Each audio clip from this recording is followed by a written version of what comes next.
Hey there, everyone. John Eisman coming to you with our Sunday school lesson for St. Paul's Anglican Church for Sunday, October 31st, Halloween, but on Sunday.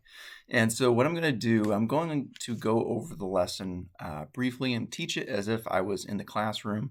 And then this way, if your family had to miss church for whatever reason, but you still want your kids to know what the lesson is, you can go on and you can watch this video with them. Or if you're a parent and you want to follow up on the lesson, but you're not quite sure what the kids learned, you can watch this short video too and be keyed in for the lesson. So our lesson comes from the Gospel of Mark, chapter 12, verses 28 to 34. You can read that on your own. But basically what's happening here is Jesus is traveling along and he's teaching, and someone who's described as a teacher of the law. So similar to what would be a pastor today. Not quite the same, but similar. So it's teacher of the law comes up to Jesus and he says, Jesus, what is the most important commandment, right? What's the most important commandment that God has given us? So what he's talking about is that God has given the world commandments or rules. A commandment is just a rule. And God has given the world commandments or rules to follow. And he's given us a lot of rules to follow. And what happened was God gave these rules a long time ago to the people of Israel. And God gave the Ten Commandments, which we often think of as his rules. And then he gave some more commandments, which you can read about in books of the Bible. And then people also started to make rules about the rules, and then they started to debate what the rules meant. Does that sound confusing? It's super confusing. That's why this teacher of the law is asking Jesus, okay, Jesus, if you are who you say you are, if you are God in the flesh, if you are this teacher for Israel, what is the most important rule we should be following? Now, quick question. Why did God give us all these rules? Well, God gives us rules for the same reason why our parents give us rules. When I was a kid, my parents gave me rules. I've got two young kids, and I have rules for them to follow, right? My wife and I have established rules for our kids to follow. They have bedtime. They have to eat their vegetables, right? They can't drink soda right before bed. In fact, they don't hardly ever get to drink soda. They get to drink a lot of water. They get to drink some juice. They get dessert on occasion, right? They need to exercise. They get to play on their little tablets only for a couple hours on the weekend and not the rest of the week. Those are just some of the rules we have. And why? Because we think that these rules are good for them, right? We don't give them rules to be like, we're in charge. You must listen to us and suffer. No, we give rules to our kids so that they can be happy, so they can be healthy, so that they can learn to know and love God. And it's the same reason why God gave humanity, why God gave all of us rules to follow too. God isn't giving us rules because he's just trying to show that he's in charge and make us do things we don't want to do. No, God is giving us rules so that we can be happy, so we can be healthy, so we can live well together, and so that we can have a relationship with him, our Lord.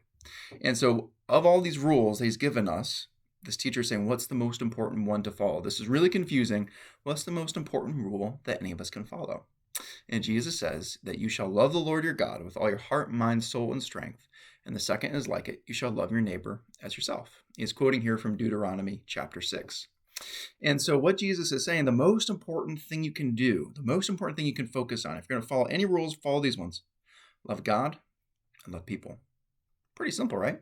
And remember, God is giving us these rules to live a good life so that we can be a blessing to others, so that we can experience joy in our own lives, so that we can know God. That's why he has these rules. And so Jesus is saying a good foundation, a good building block in your own life, a way to get started to build a good life is to focus on loving God and loving other people. And so a foundation is something that you build on. If you're in a house or a building, they all have a foundation. It's something you have to build up on. And so a good foundation for us to build our lives on is loving God and loving people. But a lot of times we don't use a great foundation. The thing that we're thinking of to help us live a good life, we're thinking for our foundation about being happy. We're thinking about making lots of money. Or we're thinking about just doing what we want to do. We're thinking about playing video games, right? Those things that aren't necessarily bad on their own, but we make it our ultimate thing and we try to build our lives on them, and it doesn't work out very well for us.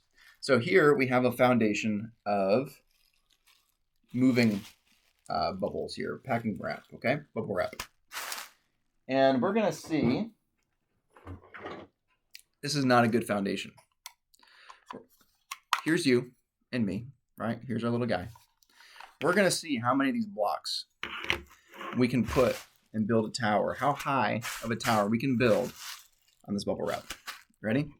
So the bubble wrap is a not good foundation. Thinking about yourself, not thinking about God, just living to make money or just to be happy and not focusing on loving God and loving other people, right? This is a not good foundation. Let's see. So here we are. Here's block number 2. Can't really see it. Let's see if it stands up. All right, we got one block. Let's try this again. Block number 2. It's going to stand up. Oh, man, only 2 blocks. I tipped right over. I found a better spot. All right, we've got 2. We've got 2 people. All right, you think we can get 3? Think we can do 3 blocks? See how high we get this thing. Let's see. We've got 3. I found a good spot there. All right, he's coming into the picture now. There we are. Let's see if we can do 4 blocks. And, oh, down he goes. Looks like 4 is our limit on the bad foundation of bubble wrap. The bad foundation of building our life, not on loving God and loving others, but on thinking of ourselves or focusing on other things. Now, a good foundation is something solid. My desk.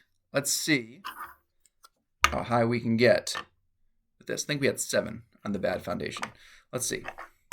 There's 1, 2, still standing, 3, 4, 5, 6, 7, 8. I've got more. I got a whole box of blocks. 9, 10. So we're already 3 higher than before. 11. Remember, this good foundation is what it's like when you build your life on loving God and loving other people.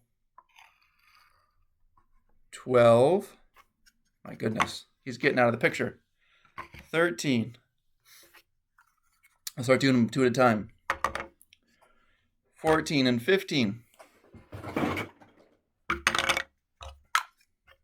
Here's 3 more. So now we're up to 18. Ah. That might be the limit. I got it. That's good. We're going to call it good at 18. Look at that. Look at him way up there. We made it to 18 blocks. Because why?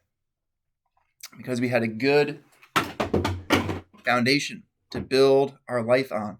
If you want to build a good life, God says you got to focus on loving Him and loving other people. And that is our lesson for the day. So what you can do now, there's a little coloring activity or writing or drawing activity. This is our little foundation of loving God and loving other people. And you can write in these blocks, you can draw on this foundation ways that you can love God and love people. So just a little activity to think and talk about it. And then parents, there's a follow-up document that you can use as well that I printed off for how you can follow up on this lesson throughout the week with your kids on the importance of loving God and loving people. So hey, that is our lesson for this week, Sunday, October 31st. I hope it's been a blessing to you, and we'll look forward to seeing you guys next time. Bye, everyone.